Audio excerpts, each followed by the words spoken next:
آج ہم بات کریں گے پاکستان کے ایک ایسے شہر کی جس کا نام ہے خزدار۔ یہ صرف نقشے پر ایک جگہ نہیں بلکہ ایک ایسی جگہ ہے جہاں صدیاں، تہذیبیں اور سلطنتیں آ کر ملتی رہی ہیں۔ تو چلیں سب سے پہلے دیکھتے ہیں کہ خزدار ہے کہاں۔ یہ ہمیں ملتا ہے پاکستان کے صوبہ بلوچستان کے بالکل بیچ میں، پہاڑوں کے درمیان، اور سچ پوچھیں تو اس کی یہی لوکیشن اس کی پوری تاریخ کی کنجی ہے۔ اور ہاں، یہ کوئی چھوٹا موٹا دور دراز کا قصبہ نہیں ہے، یہ بلوچستان کا تیسرا سب سے بڑا شہر ہے۔ اس سے ہی اندازہ ہو جاتا ہے کہ اس علاقے میں اس کی کتنی اہمیت ہے۔ اچھا، تو اس شہر کی کہانی کو سمجھنے کے لیے سب سے پہلے اس کے نام کو ہی دیکھ لیتے ہیں، کیونکہ اس کا نام خود اپنے اندر ایک پوری تاریخ سمیٹے ہوئے ہے۔ دیکھیں، اس کے نام میں ایک بڑی دلچسپ تبدیلی آئی ہے۔ پہلے اس کا نام تھا کزدار۔ یہ ایک فارسی لفظ ہے جس کا مطلب بنتا ہے ریشم کی جگہ۔ صاف ظاہر ہے کہ یہ ایک تجارتی مرکز تھا، لیکن پھر اس کا نام بدل کر عربی میں خزدار ہو گیا، جس کا مطلب ہے ہمیشہ کے لیے اپنے پاس رکھنا۔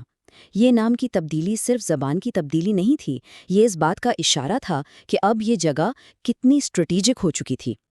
تو سوال یہ ہے کہ اس اسٹریٹجک اہمیت کی وجہ سے تاریخ نے اسے کیسے دیکھا؟ کون کون سی بڑی طاقتیں تھیں جنہوں نے اس پر قبضہ کرنے کی کوشش کی؟ چلیں دیکھتے ہیں۔ آخر ایسا کیا تھا اس شہر میں کہ بڑی بڑی سلطنتیں اسے حاصل کرنا چاہتی تھیں؟ جواب وہی ہے، اس کی لوکیشن۔ یہ صرف ایک اہم فوجی مرکز ہی نہیں تھا، بلکہ جو پرانے زمانے کے تجارتی قافلے گزرتے تھے نا، یہ ان کے راستے پر ایک بہت اہم سٹاپ تھا۔ یہ ٹائم لائن دیکھیں تو پوری کہانی سمجھ آ جاتی ہے۔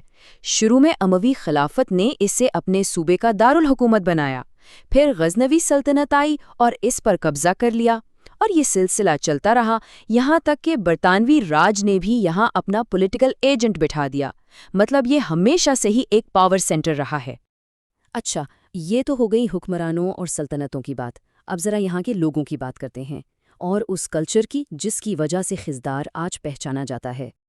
اب یہ چیز بہت ہی دلچسپ ہے۔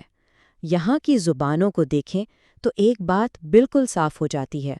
تقریباً 93% لوگ براہوئی زبان بولتے ہیں۔ اس کا مطلب ہے کہ خزدار آج کے دور میں ایک بہت بڑا لسانی مرکز ہے۔ بالکل، تو اصل بات یہ ہے کہ یہ صرف ایک شہر نہیں ہے، بلکہ یہ براہوئی زبان اور کلچر کا، آپ کہہ سکتے ہیں کہ سب سے بڑا گڑھ ہے۔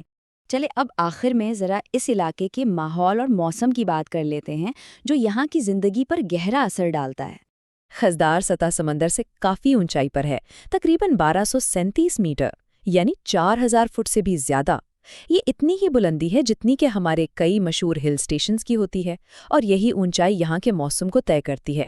اچھا، یہاں کی آب و ہوا کو سیمی ایرڈ یا نیم بنجر کہا جاتا ہے۔ مطلب اتنی اونچائی پر ہونے کے باوجود یہاں زیادہ تر موسم خشک رہتا ہے۔ بارشیں بہت کم اور بے ترتیب ہوتی ہیں، خاص طور پر جو جولائی اگست میں مانسون کی بارشیں ہوتی ہیں نا، ان کا کوئی بھروسہ نہیں ہوتا۔ ظاہر ہے یہ چیز وہاں رہنے والوں اور کھیتی باڑی کے لیے ایک بڑا چیلنج ہے۔ اور یہاں موسم کی انتہا دیکھیں ذرا۔ گرمیوں میں درجہ حرارت 43 ڈگری تک چلا جاتا ہے، شدید گرمی، اور سردیوں میں -8 ڈگری تک گر جاتا ہے۔ مطلب یہاں رہنا واقعی آسان نہیں، موسم بہت سخت ہے۔ تو اگر ہم ساری بات کو سمیٹیں تو ہم نے کیا دیکھا؟ خزدار ایک اسٹریٹجک شہر ہے جس کا نام ریشم کی جگہ سے بدل کر ہمیشہ رکھنے کی خواہش بن گیا۔ یہاں بڑی بڑی سلطنتوں نے راج کیا۔ یہ آج براہوئی ثقافت کا دل ہے، اور یہاں کا موسم بھی اپنی انتہاؤں پر رہتا ہے۔ تو آخر میں ایک سوال رہ جاتا ہے، ایک شہر جو کبھی ریشم کی جگہ تھا اور آج ایک ثقافت کا مرکز ہے، اس قدیم سنگم کا مستقبل کیا ہوگا؟ یہ ایک سوچ ہے جس کے ساتھ ہم اس تجزیے کو ختم کرتے ہیں۔